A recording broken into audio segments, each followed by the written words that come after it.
Hello, Nick from awl-ter here. Today I'm going to talk to you about 20 stupid things that musicians do at gigs. So I've been playing live music for about 15 years now, which is a bit terrifying. But there's some things that you sort of just notice and going around on a gig circuit and mistakes that are made again and again. So you know what? We're going to talk about them today. Number 1, stage tuners. Every guitarist and every bassist who's playing on stage should have a stage tuner with a mute button. There's nothing more off-putting when you're at a gig, when the singer's trying to talk to the audience and all you can hear in the background is bum, bum, bum, bum. Mute what you're doing so that the singer can introduce the songs, can talk to the crowd, can involve the audience in some way. It just makes a far better show if you do this. You're also never going to be at concert pitch if you tune by ear. No matter how good you think you are, you're not as good at tuning as an actual tuner. Just saying. Point 2. At soundcheck, when you're soundchecking your instrument, after you've finished, shut the fuck up! It's actually quite difficult for a soundman to soundcheck, well, anything really, when you're playing Enter Sandman on bass in the background. Number 3, don't put yourself down on stage. No matter how new you are to this, don't say that you're shit on stage, even if you know that you're being a bit shit on stage. No matter how new you are to this, and no matter how shit you may be thinking the gig's going, it probably isn't going anywhere near as bad as you think it is. I've actually been at gigs where I've been really enjoying the band, and the frontman's come up and said, "Oh yeah, sorry, a little bit shit this evening." And it kind of ruined it for me because I'm actually quite enjoying them, and confidence is a big thing of being a musician and being a good performer in general. And if that gets broken a little bit and kind of breaks that connection between the band and the audience, it can kind of ruin a show sometimes. Number 4, play every gig like it's your last. If your feet are staying at the same point on the stage throughout an entire set, you're doing it a little bit wrong. An audience is always going to enjoy a set far more if you make a couple of mistakes, but you know what, you're running around the stage, you're jumping around, you're just having a great time. Enjoy yourself, and that's going to come across to the audience. Number 5, set up a merch stand. Now, you may not have all of the merch in the world to sell, but merch is actually really important to sell at gigs because you know what? That pays for the diesel that goes into your tank that will get you to the next show. The amount of bands that don't have a merch stand at gigs is just mind-boggling. Honest to God, most shows that we set up, there might be one other band, if we're lucky, that actually has some merch to sell at shows. A lot of the other excuses are stuff like, "Oh yeah, we got some CDs, but I left them on the sofa at home. Oh, I suppose we should put some of those recordings that we did onto a CD so we can sell them. Oh yeah, we've got a t-shirt, but like we've only got 2 of them." If you're taking your band seriously and treating it like a business, and if you're not, by the way, that's absolutely fine, you need to make sure that you have things to sell to people so that you can keep on doing what you love doing. Number 6, have a mailing list. Singers, when your set is done, what are you doing? Are you going and sitting and having a beer by the bar? That is not what you should be doing. Instead, you should be going out with a little list with a name column and an email column and maybe a Twitter column, or we've had favourite colour, which I think is quite nice. And then you're going around and talking to people and introducing yourself and saying, "Hey man, I hope you liked the show. Would you like to hear some more of our stuff?" And then what you do is you email the people on that list, and then that involves them more further on down the line. It's a really good way of actually retaining fans and getting the people who are seeing you at gigs to pay attention to you in the future. This is one of the most powerful things that you can do as a band. And most bands don't do it, and they seem surprised when we do it, and I still don't understand why they seem surprised when we do it. And failing that, just go and talk to people after your set. Going around and just saying hi to people and introducing yourself and saying, "Hey man, we just played," has made a massive difference, speaking from personal experience, to the amount of people that have seen us at gigs and the amount of people who follow us on Facebook and Twitter, and you know what, come to future gigs, which should be what your goal is as a band. Number 7. When you're on stage, make sure your singer or another member of the band is actually speaking to the audience. Now, there's nothing that's more awkward when there's those weird dead bits in between songs and silences and weird bits when the singer just doesn't quite know what to say. Practice this at set. When you do a set run through, get your singer to be speaking to the wall, to whoever. Set up a mop in the corner with a fucking mask on, I don't care. Just pretend that you're playing an actual set so that your singer or your guitarist or your drummer, whoever the fuck you want to talk to the audience, is actually preparing what they have to say. And that way, when you're actually playing gigs, then he's actually saying something between songs and you got it practiced, rather than just being this awkward moment where your singer's like, so, like, make some noise, Milton Keynes! Number 8, don't go on stage pissed. Now I say this because every single musician has done this at some point. And you know what? I think we all come to the same conclusion. It's not big and it's not clever. You do not play better when you're drunk. I don't know how many times I'm going to have to say this, but you do not play better when you're drunk. You do not play better when you're drunk. You do not play better when you're drunk. You do not play better when you're drunk! I don't know what else to say on this one. Just don't fucking do it. Number 9, arrive on time. Yeah, I know, we're really hypocritical. We're late all the time as well. But you know what? It should kind of be on the list because it's kind of, you should fucking arrive on time, really. So should we. Number 10, don't whittle between songs. There's nothing more off-putting when all you hear is, hey guys, thanks for coming off today. Thanks very much, guys. So we're called... Just shut up for 2 seconds. I've got to admit, actually, guitarists are probably the worst for this. Sorry, guitarists. Number 11.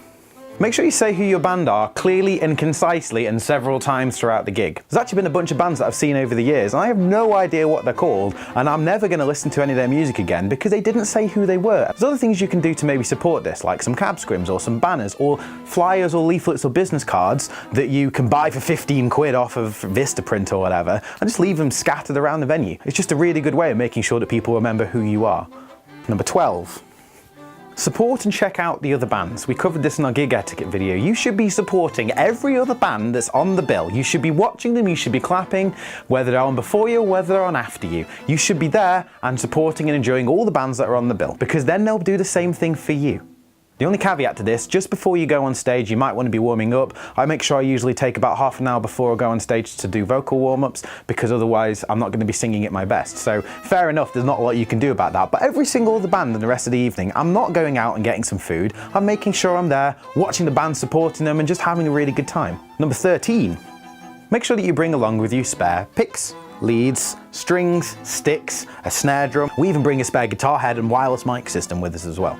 I have seen all sorts of stuff conk out mid-gig. I've been there when drummers have took out their snare mid-gig, and that's really awkward because you are fucked. You just have nothing else you can do unless you have a spare with you. Likewise, if you only have one guitar and you break a string, then you're sitting there for how many minutes restringing your guitar? Meanwhile, the rest of the guys are standing there with their dicks in their hands. I once played with a drummer who did actually only bring 2 sticks with him to a gig, and then he lost his behind him. No, it wasn't you, Simon. Oh. No, it wasn't you. Wait, have you done that? Yeah. Oh, you fucking knob, really? Yeah. I've been to a gig and only took one guitar.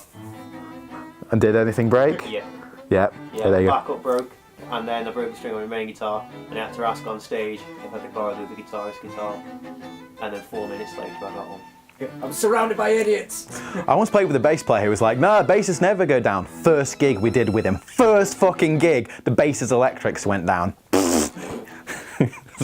You also set fire to a stage once with your bassist amp as well. Did I? Yeah, King's Hall. Yeah! So I ran back home to bring a backup amp to bring back whilst they were evacuating a 2,000-seater venue. It was amazing. Claim to fame, my band nearly burned down a grade 2 listed building. Yeah, it did. Claim to fame, your band nearly burned down a building where Slash played. Fuck! So rock and roll. Bring spares. Really. So fucking metal. Just fucking bring spares with you. Number 14. Bring gaffer tape and extension cables. You will need these. Don't question it, don't overthink it, just bring them with you because you're going to need them. I promise you, you are going to need them. Number 15. Enjoy yourselves. Even if you're having a really shit gig, look like you're having the time of your life because that's going to come across on stage. Even if you're having a really shit gig or if you're just having a really wank day, just look like you're having a great time because you probably will end up having a great time and that's going to come across on stage. Number 16. If you're a guitarist, do your guitar solos to the crowd, not to the drummer. This is something really awkward when a guitarist is playing this beautiful guitar solo and he's instead doing it facing the back of the room. Just get up there, you take center stage and just have a great time and just play it to the audience because they're paying attention to you at that point. And that's kind of to a certain extent what a guitar solo is about, I guess. Number 17, get your vocalist to warm up. I still see professionals not doing this, and you can always tell when a singer hasn't warmed up before they've gone on stage. All it takes is 15-20 minutes or half an hour just to run through some warm-up exercises and you will sound infinitely better, honest. If you want more information about this, just go onto YouTube and search for vocal warm-ups because there are a bunch of these that are really, really good. You know what? We'll include some really good ones in the comments section of the video below. Number 18. Space permitting, make sure your drummer sets up some cymbals at the side of the stage on some stands before you go on. It saves you having to go on stage and do this for 5 minutes. Pop, shing. Oh, sorry mate, is this your cymbal? Okay, right, there you go. Yeah, that's very good. Okay. I left my cymbal off stage. This way, all you have to do is just strip back the cymbals that are on stage, chuck them onto the stage. It is so much faster and your changeover times will decrease dramatically. It's just a really good thing to do. Number 19. Number 19. Make sure that you dress to the style of music that you're playing. It just looks really fucking weird when you have an indie band in cargo shorts, or a folk band wearing new rock boots, a metal band wearing Burberry caps, or a punk band wearing Adidas tracksuits, or a ska band who's wearing... What do ska bands wear? Or a goth band wearing short shorts. I don't wear shorts ever, but... That's true. I do. So don't be in a goth band. It wasn't a goth band. You What shorts? He wore shorts in the goth band. Why do you think it was? Yeah, why did you wear shorts in a goth band? I was hot.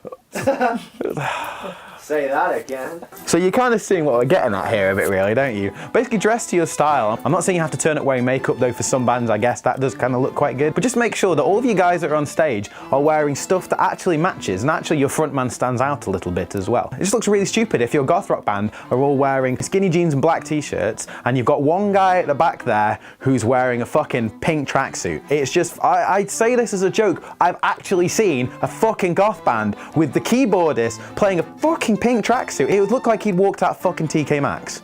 I didn't realise that TK Maxx had a goth set. That's the point. Yeah, that's the point. TK Maxx don't have a goth section. He wasn't fitting with the band at all.